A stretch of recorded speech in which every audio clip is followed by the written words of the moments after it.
एक बार फिर से आप सभी का स्वागत है। हम अध्ययन कर रहे हैं प्रकाशित वाक्य का और अब समय है कि हम उसके 20वें अध्याय 7वें वचन से आगे का अध्ययन करें।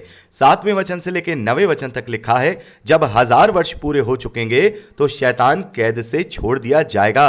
वह उन जातियों को जो पृथ्वी के चारों ओर होंगी, अर्थात गोग और मगोग को, जिनकी गिनती समुद्र के बालू के बराबर होगी, भरमाकर लड़ाई के लिए इकट्ठा करने को निकलेगा।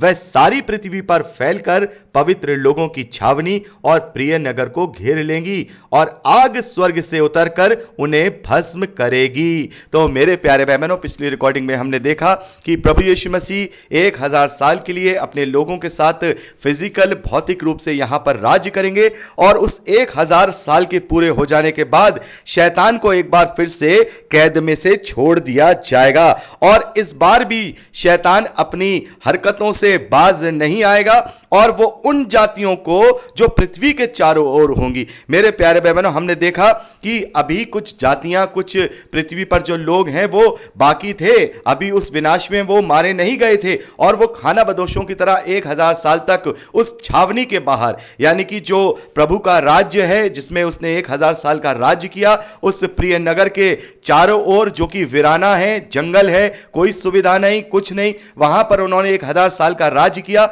और माफ कीजिएगा 1000 साल तक सरवाइव किया, लेकिन शैतान के बगैर। लेकिन यहां अब क्या होगा, शैतान उन्हें एक बार फिर से भरमाएगा और इन जातियों का जो नाम है वो गोग और मगोग बताया गया है।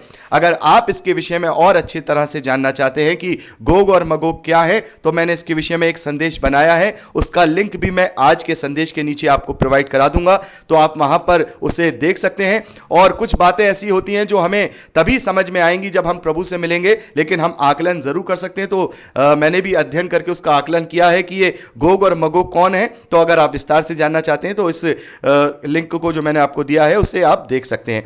तो यहां हम देखेंगे उन्हें फिर से वो शैतान भरमाएगा और उन्हें उस छावनी के बाहर इकट्ठा करेगा कि वो लड़ें। शायद उन्हें वो ये भरमाएगा, चलो हम इसको अपने कब्जे में ले लेते हैं, तुम कहां खाना बदोशों की तरह जीवन जी रहे हो, यहां तो कुछ भी नहीं है, जंगलियों की तरह जीवन जी रहे हो, अंदर देखो उस पवित्र शहर के अंदर बहुत कुछ है, बहुत शांति है। और इस तरीके से वो भरमाएगा और वो लोग आकर के क्या करेंगे, उस पवित्र लोगों की छावनी यानी कि जहां पर प्रभु का राज्य है उसे घेर लेंगे, उस प्रिय नगर को घेर लेंगे। और तब क्या होगा मेरे प्यारे भाई बहनों, यहां पर भी हम देखेंगे कि वो जो नगर है उसमें जो रहने वाले लोग हैं वो बाहर आकर लड़ेंगे नहीं, उनसे कोई युद्ध नहीं करेंगे। प्रभु यीशु मसीह यहां पर भी कोई युद्ध नहीं करेंगे, बल्कि अब फाइनली ये जो धरती है वो पूरी तरह से नष्ट कर दी जाएगी, स्वर्ग से आग उतरकर उन्हें भस्म कर देगी। यानी कि अब फाइनली इस धरती पर एक भी मनुष्य का नामो निशान नहीं रहेगा। जैसे अभी हम 21वें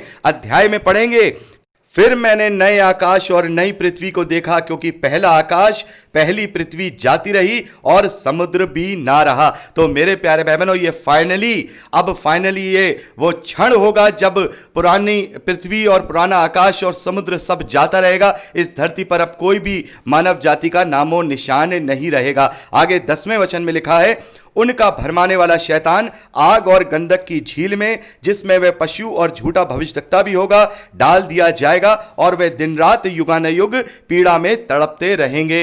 अब फाइनली परमेश्वर ने जो गंधक की झील उस शैतान के लिए बनाई थी, जो प्रतिफल उसके लिए परमेश्वर ने उसके लिए जो उसकी सजा ठहराई थी, अब उसमें उसे डाल दिया जाएगा और उसमें वो पहले से ही पशु और वो झूठा भविष्यवक्ता भी है, जिसे हमने 19वें अध्याय में पढ़ा था कि जीते जी गंधक की झील में डाल दिया। तो मेरे प्यारे भाई बहनों, इस प्रकार से ये पूरा प्रोसेस इस धरती का होगा।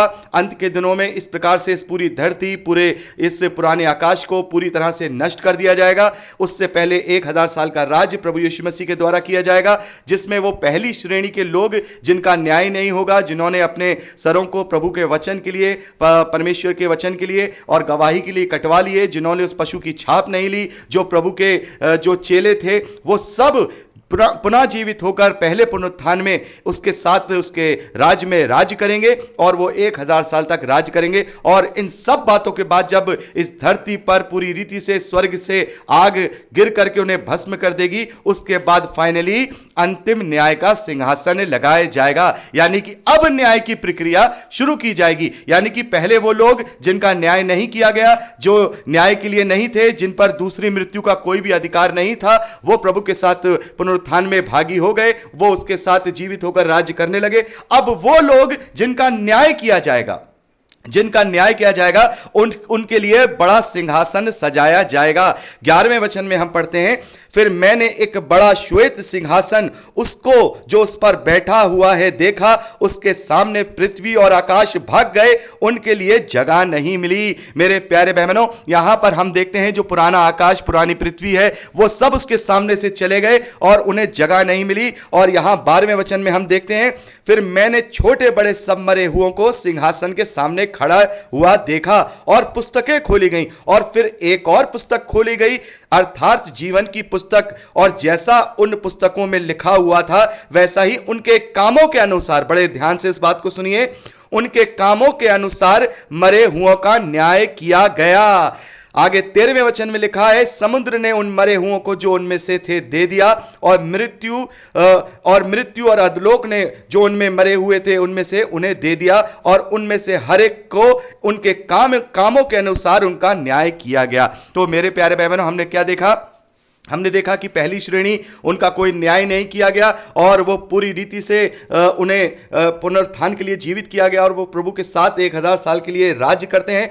यहां पर अब जो लोग पुनरुत्थान के लिए, जिनका पुनरुत्थान हुआ है, उनको अब न्याय के लिए सामने खड़ा किया गया है। न्याय की प्रक्रिया की जा रही है उनके कामों के अनुसार कि उन्होंने अपने विश्वास में कैसे कैसे काम किए, वो सही रीति से चले या नहीं चले। यहां लिखा है पुस्तकों में लिखा हुआ था, यानी कि एक तो जीवन की पुस्तक है जिसमें न्याय करके उनका नाम लिख दिया गया कि भाई ये जो व्यक्ति था इसने सही काम किया, ये प्रभु के ग्रहण योग्य है, ये अनंत जीवन पाएगा। वो तो जीवन की पुस्तक है, लेकिन हर एक की पुस्तकें यानी किताबें हैं, उनके लेखे जोखे हैं, जैसे पौलुस कहते हैं हर एक को अपना लेखा जोखा देना पड़ेगा। तो ये वो दिन होगा, वो न्याय का सिंहासन होगा जब सारे मुर्दे पुनरुत्थान के लिए जी उठेंगे और अपने अपने कामों के अनुसार न्याय को पाएंगे, प्रतिफल को पाएंगे। जितने अभी समुद्र था जिसमें वो मरे थे वो उन मुर्दों को दे देगा, मृत्यु और अधलोक भी उन मरे हुओं को जो उनमें थे वो उनमें दे देगा, और हर एक के कामों के अनुसार उनका न्याय किया जाएगा। आगे लिखा है, मृत्यु और अधलोक आग की झील में डाले गए। यह आग की झील दूसरी मृत्यु है, यानी कि जो लोग इस झील के योग्य पाए जाएंगे, जो लोग दोषी ठहराए जाएंगे, यानी कि न्याय की प्रक्रिया में जो जो लोग दोषी ठहराए जाएंगे, जिनका नाम जीवन की पुस्तक में नहीं लिखा होगा, वो लोग उसमें डाले जाएंगे। और जब वो उसमें डाले जाएंगे तो वो दूसरी मृत्यु होगी। पहली मृत्यु कौन सी? जब वो इस नाशवान शरीर में होकर के मरे थे। अब ये दूसरी मृत्यु होगी जिसमें वो हमेशा हमेशा की पीड़ा के लिए गंधक की झील में डाले जाएंगे, और इसी दूसरी मृत्यु का उन पर कुछ भी अधिकार नहीं होगा जिनका पहला पुनरुत्थान हुआ है, जो पहले पुनरुत्थान के भागी हैं, जिनके विषय में अभी हमने पहले पढ़ा, जो प्रभु के साथ 1000 साल का राज्य करेंगे। तो हमने देखा यहां पर एक श्रेणी वो है जिसका न्याय नहीं किया जाएगा, दूसरी मृत्यु का उन पर कोई अधिकार नहीं होगा, उनका न्याय नहीं होगा। दूसरी श्रेणी वो जो लोग न्याय की प्रक्रिया में गुजरेंगे और जिनका नाम जीवन की पुस्तक में नहीं पाया जाएगा, उन्हें दूसरी मृत्यु के लिए अधलोक में, माफ कीजिएगा, दूसरी मृत्यु के लिए गंधक की झील में डाल दिया जाएगा। 15वें वचन में लिखा है, और जिस किसी का नाम जीवन की पुस्तक में लिखा हुआ ना मिला वह आग की झील में डाला गया। तो मेरे प्यारे भाई बहनों, ये फाइनल प्रक्रिया होगी, ये फाइनल प्रक्रिया होगी।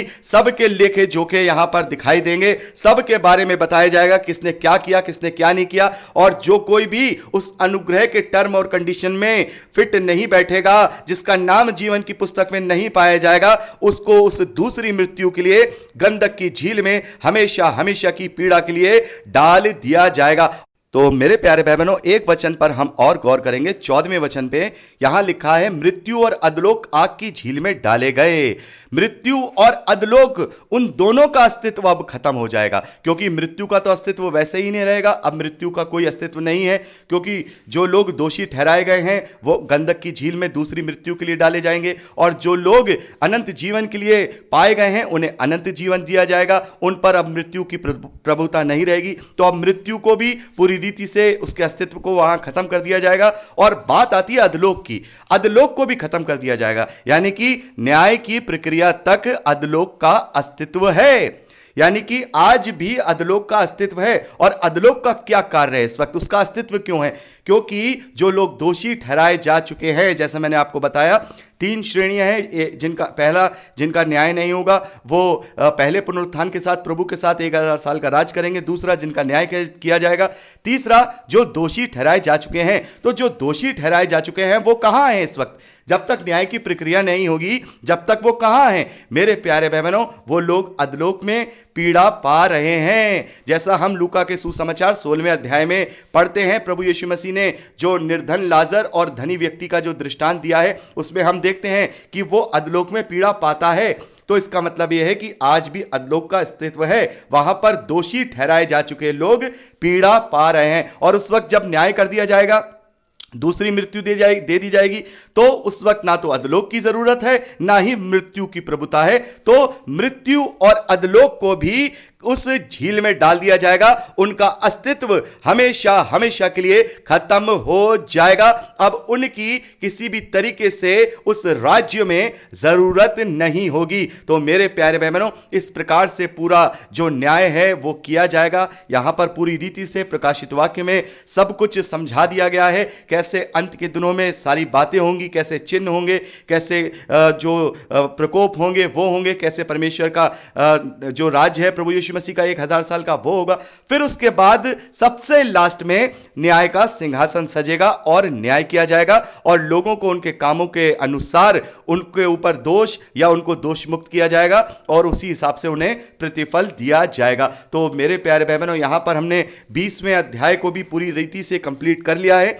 अब इसमें केवल 21वां और 22वां अध्याय है, जिसमें हम नए आकाश, नई पृथ्वी, नई यरूशलेम और वो जो लोग अनंत जीवन में प्रभु के साथ सहभागिता करेंगे, उनका जीवन कैसा होगा, वो कैसे वहां जिएंगे, और बहुत सारी बातें हम इन 21वें और 22वें अध्याय में पढ़ते हैं।